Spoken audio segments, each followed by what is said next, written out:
Ande shuareva tuitadi na ng'ombe ye. Hani ng'ombe ngai jema vijao. Ande shuareva tuitadi na ng'ombe ye. Ye ng'ombe ngai jema vijao. Ande shuareva tuitadi na ng'ombe ye.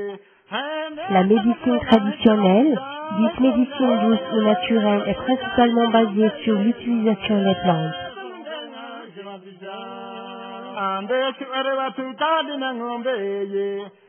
Cette pratique devient de plus en plus croissante, même dans les pays développés.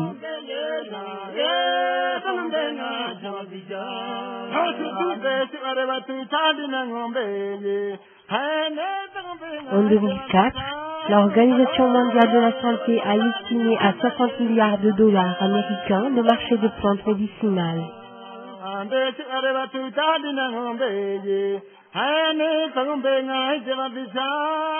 Madagascar regorge d'une richesse naturelle en plantes médicinales.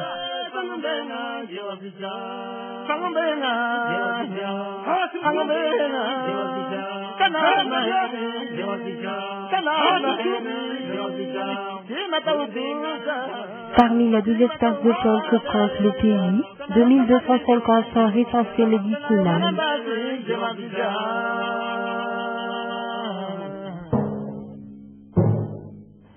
La biodiversité végétale est menacée par des pressions d'origine anthropique, c'est-à-dire des menaces causées par l'homme.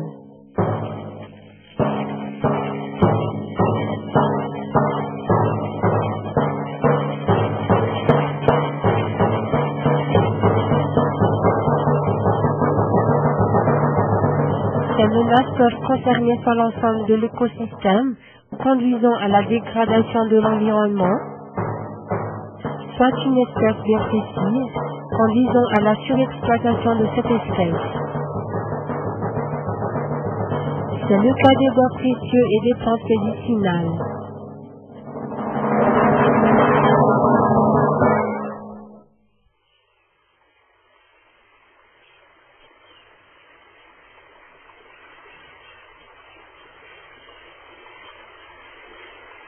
La conservation de la biodiversité est devenue une priorité. Ainsi, nous avons décidé d'apporter notre humble contribution à la conservation des plantes médicinales de Madagascar. De ce fait, nous allons mettre au point un procédé de conservation et de multiplication in vitro d'un nombre limité de plantes, et par la suite la création d'une banque de plantes médicinales.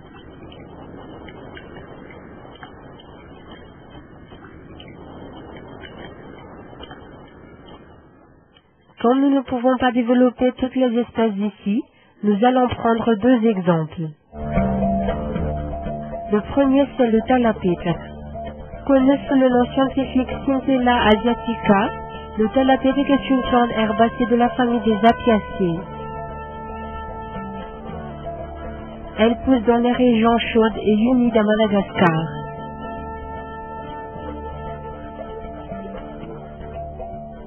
Les feuilles de cette plante sont très utilisées en médecine traditionnelle malgache pour soigner les blessures et le maux d'estomac. Actuellement, le Thalapétaque figure aussi dans de nombreux produits cosmétiques.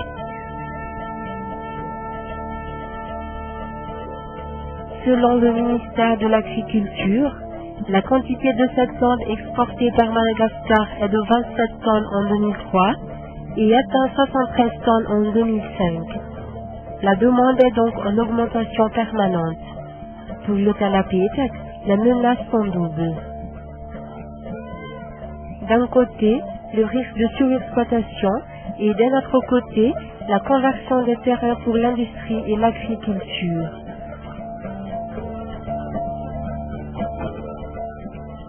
Pour la conservation de cette plante, elle a été récoltée dans cet endroit à Madagascar. Chaque endroit représente une accession.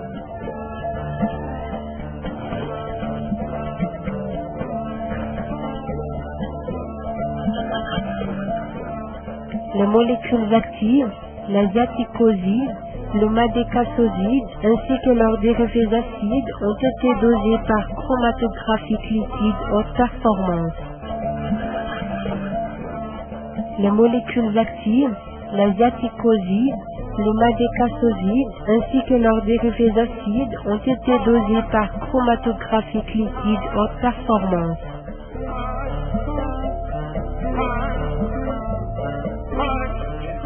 Les résultats de ces analyses montrent une variation importante du taux de molécules actives et que la session CA1 est la plus riche.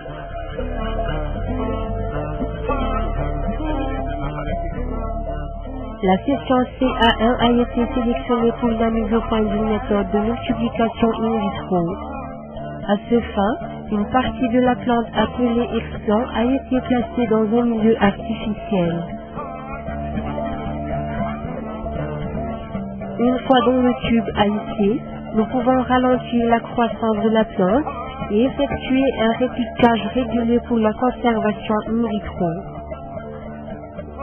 Mais nous pouvons aussi accélérer cette croissance pour la multiplication. Après cette phase, les bourgeons nouvellement formés ont été répliqués sur un autre milieu pour induire la formation de racines. Après cette étape, nous avons obtenu des vitroplans.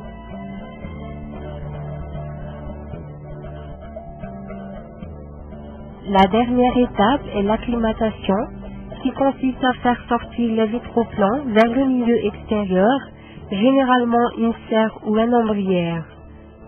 Après, les plantules sont prêtes pour la culture au champ.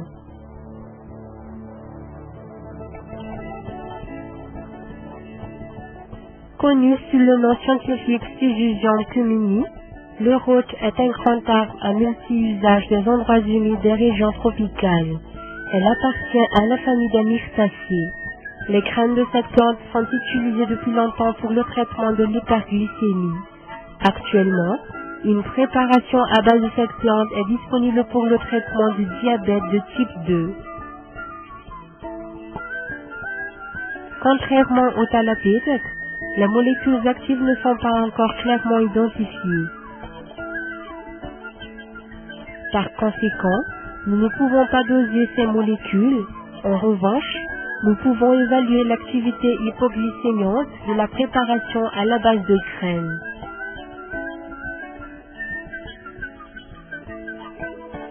Cette préparation est testée avec des souris hyperglycémiques.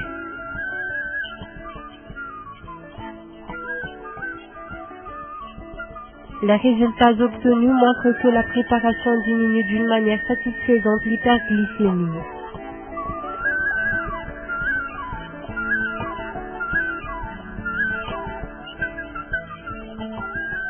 Les graines de cette plante sont donc germées in vitro pour la mise au point d'une méthode de conservation et de multiplication.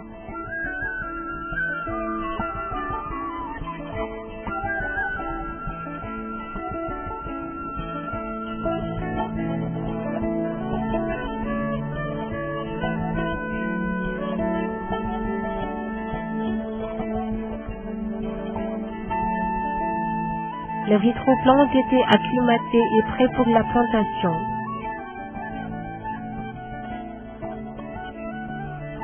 Les avantages de cette technique sont nombreux, entre autres l'assainissement de la plante et l'obtention de clones de souches élites.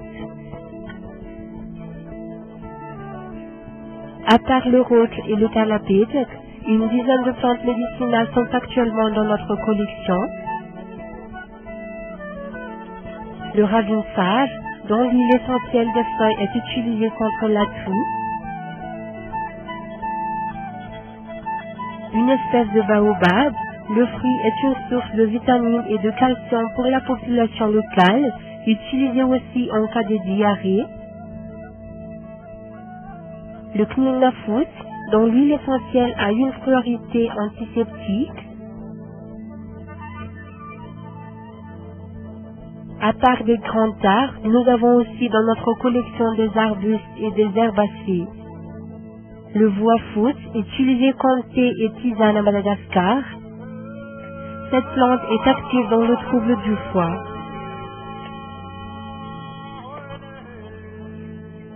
La pervenche de Madagascar, utilisée contre la leucémie.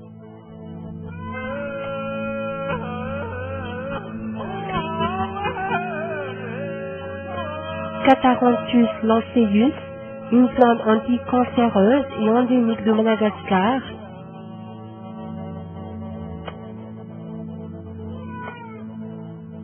Le facancil pour le traitement de la calcul rénale ou du ventre.